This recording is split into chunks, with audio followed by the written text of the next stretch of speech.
आप देखते हैं, असल मायने में ये कभी निकले हुए यूरोपियंस ही हैं, जिन्होंने अमेरिका में पहले पहचान बनाई और खुद के विस्तार से अपने आप को एक नई पहचान दी और वो आज इतने विस्तार के साथ एग्जिस्ट कर रहे हैं। यही इनका विस्तारवाद आज भी आपको दिखाई पड़ता है। जब अमेरिकियों को आप सुनते हैं कि हम कनाडा को ले लेंगे, हम वेनेजुएला को ले लेंगे, हम ग्रीनलैंड को ले लेंगे, तो इनकी फितरत में, इनकी साइकोलॉजी में इस प्रकार का एक्सपेंशन है। इनकी साइकोलॉजी के अंदर ही, हिस्ट्री में ही इनके अंदर विस्तार है। लेकिन अब बड़ा सवाल ये बनता है कि सर इस बीच में ब्रिटेन और फ्रांस का क्या हुआ? वो क्या कर रहे थे? उनके पास और ज़्यादा ताकत हो गई थी। वो वही हरकत कर रहे थे जो आज अमेरिका कर रहा है। क्या कर रहे थे? युद्ध कर रहे थे। जहां भी दुनिया में कोई संघर्ष होता दिखे कूद पड़ते थे। ऐसे ही प्रथम विश्व युद्ध हुआ। ऑस्ट्रिया और हंगरी झगड़ लिए।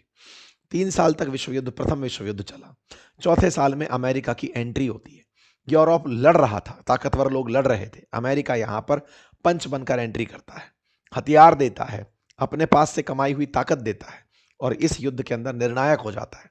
इतना निर्णायक कि प्रथम विश्व युद्ध के अंदर जब विश्व युद्ध जर्मनी हारता है, अमेरिका एक बड़ी ताकत बनकर निकलता है। अमेरिकी कंपनियां चल पड़ती हैं, यूरोपीय कंपनियां ठप्प होने लगती हैं। इतना तेज अमेरिकी कंपनियां चलने लगती हैं कि 44 महीने तक, मतलब ऑलमोस्ट 4 साल तक अमेरिका का शेयर बाजार हाई टच करता है। मतलब कि उस पर कभी मंदी आती ही नहीं है, वो अपने लेवल को बढ़ाता चला जाता है। अमेरिकी बाजार बहुत तेजी से इंक्रीज होने लगता है।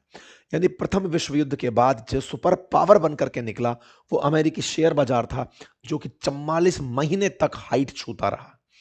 आपको मालूम होगा, यह युद्ध के मात्र 20 साल के बाद ही द्वितीय विश्व युद्ध हो गया था। अमेरिका की ताकत प्रथम विश्व युद्ध के अंदर बाहर निकल कर आई। द्वितीय विश्व युद्ध जैसे ही हुआ, उस समय तक इस 20 साल में दुनिया के अंदर होड़ मच चुकी थी हथियार बनाने की, अपने आप को बड़ा सिद्ध करने की। इसीलिए दुनिया भर के तमाम टैलेंट्स इस बीच में जो हो चुका था वो सभी को याद होना चाहिए। प्रथम विश्व युद्ध के अंदर जर्मनी में बहुत से यहूदियों पर, जर्मनी के अंदर इस तरह का व्यवहार हुआ कि जर्मनी हारा यहूदियों की वजह से है। तो जर्मन में हिटलर पनपा और उस हिटलर ने यहूदियों के खिलाफ मोर्चा खोल दिया और इसी मोर्चे में बहुत से यहूदी भागकर ब्रिटेन जाने, बहुत से यहूदी भागकर और देशों में जाकर अपनी जान बचाने लगे। इन्हीं में से थे आइंस्टाइन।